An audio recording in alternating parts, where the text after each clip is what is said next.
दोस्तों, एक कंपनी के बॉस ने अपने सभी कर्मचारियों को एक हॉल में बुलाया और कहा, आप सभी को इस डिब्बे से एक गुब्बारा उठाना है और उस गुब्बारे पर अपना नाम लिखना है। सभी ने खुशी खुशी एक गुब्बारा उठाया और उस पर अपना नाम लिखा। बॉस ने उन सभी गुब्बारों को इकट्ठा करवा के एक कमरे में डलवा दिया। फिर बॉस ने सभी कर्मचारियों से कहा कि आपको कमरे में जाना है और अपने नाम का गुब्बारा लेना है। 40 कर्मचारी कमरे में पहुँचे जहाँ उनके नाम वाले गुब्बारे इधर उधर फेंके थे। सब हड़बड़ी में अपने नाम का गुब्बारा खोजने में लग गए। लगभग 15 मिनट हो चुके थे, लेकिन किसी को भी अपने नाम का गुब्बारा नहीं मिला। बॉस ने उन सभी को बुलाया और कहा, आप लोग फिर से उसी कमरे में जाओ और कमरे में से कोई भी गुब्बारा उठाकर गुब्बारे पर जिसका नाम लिखा है उस व्यक्ति को दे दो। इस बार कुछ ही मिनटों में सभी कर्मचारियों को अपने अपने नाम के गुब्बारे मिल गए। दोस्तों, इस खेल से बॉस अपने कर्मचारियों को यह सिखाने की कोशिश कर रहा था कि कई बार दूसरों की मदद करने से आपको आपकी समस्या का उचित समाधान मिल जाता है।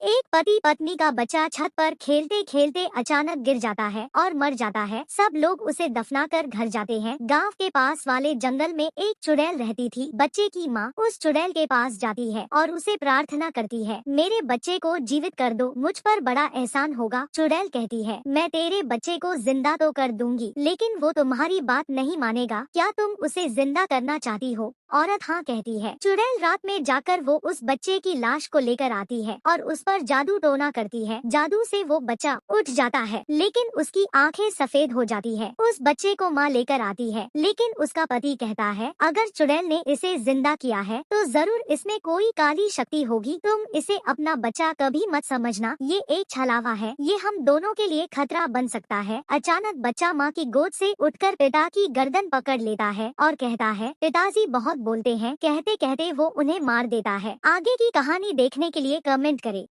दोस्तों, एक यंग लड़का एक रेस्टोरेंट में है। उसके वॉलेट में सिर्फ 200 रुपए हैं, जबकि बिल 700 रुपए देने हैं। लड़के के दिमाग में एक आइडिया आता है। वह बगल की टेबल पर जाता है जहां 7 लोग बैठे होते हैं। लड़का उन लोगों से कहता है, मैं ना इस रेस्टोरेंट में किसी भी वेटर को 2-4 थप्पड़ मार दूं, फिर भी वह कुछ नहीं बोलेंगे। उन 7 में से एक आदमी बोला, बेटा ये कोई छोटा मोटा रेस्टोरेंट नहीं है, यहाँ तुमने बेवजह किसी वेटर को मार दिया ना तो जेल की हवा खानी पड़ेगी। लड़का बोला, कुछ नहीं होगा। तभी उन 7 में से एक आदमी बोला, फिर तू किसी वेटर को 2 थप्पड़ मार के दिखा। लड़का बोला, मार दूंगा, लेकिन मेरी एक शर्त है, अगर मैंने मार दिया और वह चुपचाप सहन कर लिया तो आप 7 को मुझे 1-1 देने होंगे, और यदि ऐसा नहीं हुआ तो मैं आप लोगों को 10,000 रुपए दूंगा। उन 7 ने कहा, हमें शर्त मंजूर है। लड़का वहाँ से उठा और एक बेटर के पास गया। बेटर से कुछ कहा, फिर उसे जोर से 2 थप्पड़ जड़ दिए। बेटर चुपचाप वहाँ से चला गया। लड़का उन 7 के पास आया और उनसे 1-1 वसूल लिए। तभी उन 7 में से एक आदमी ने बेटर को बुलाया और पूछा, तुम्हें इसने बेवजह थप्पड़ मारे हैं, तुमने चुपचाप सहन क्यों कर लिए? बेटर बोला, साहब 2 थप्पड़ के लिए इन्होंने मुझे 4,000 रुपए देने को कहा है।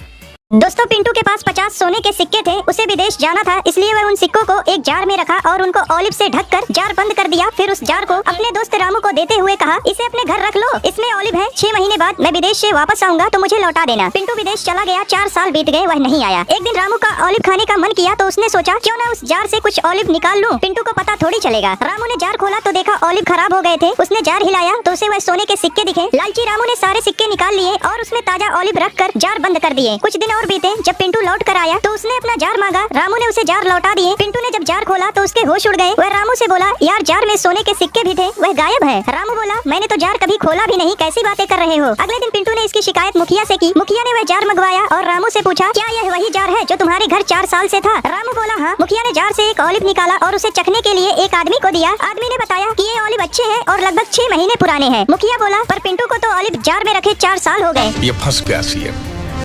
दोस्तों, तेज धूप थी। पिंटू एक कोल्ड ड्रिंक के दुकान पर गया और दुकानदार से कहा, भाई साहब मैं अपनी आँख को अपने दांत से काट लूं तो क्या मुझको एक बोतल कोल्ड ड्रिंक दोगे? दुकानदार पूछा, आँख को दांत से काटोगे? पिंटू बोला, हाँ। दुकानदार बोला, काट के दिखाओ, दे दूंगा। पिंटू की एक आँख नकली थी। उसने आँख निकाली और दांत से काटकर दोबारा लगा ली। दुकानदार तो हैरान हो गया। उसने पिंटू को पीने के लिए 1 बोतल कोल्ड ड्रिंक दिए। पिंटू ने दोबारा दुकानदार से कहा, अगर मैं अपनी दूसरी आँख भी दांत से काट दूं तो क्या मुझको एक बोतल और कोल्ड ड्रिंक दोगे? दुकानदार सोचा, यार यह तो आता है देखते हुए, अगर दूसरी आँख भी इसकी नकली होती तो यह चलता कैसे, कभी गिरा भी नहीं, अंधा तो नहीं है। उसने कहा, बेटा तू दूसरी तो काट ही नहीं सकता, अगर तुमने ऐसा कर दिया तो मैं तुम्हें 1 बोतल और कोल्ड ड्रिंक दे दूंगा। दोस्तों, पिंटू के दांत नकली थे। उसने नकली दांत निकाल कर दूसरी आँख काट ली। दुकानदार फिर से हार गया। तो दोस्तों, यह जरूरी नहीं कि आप जो देखते हैं वह हमेशा सही है या आप जो सोचते हैं वह हमेशा सही है।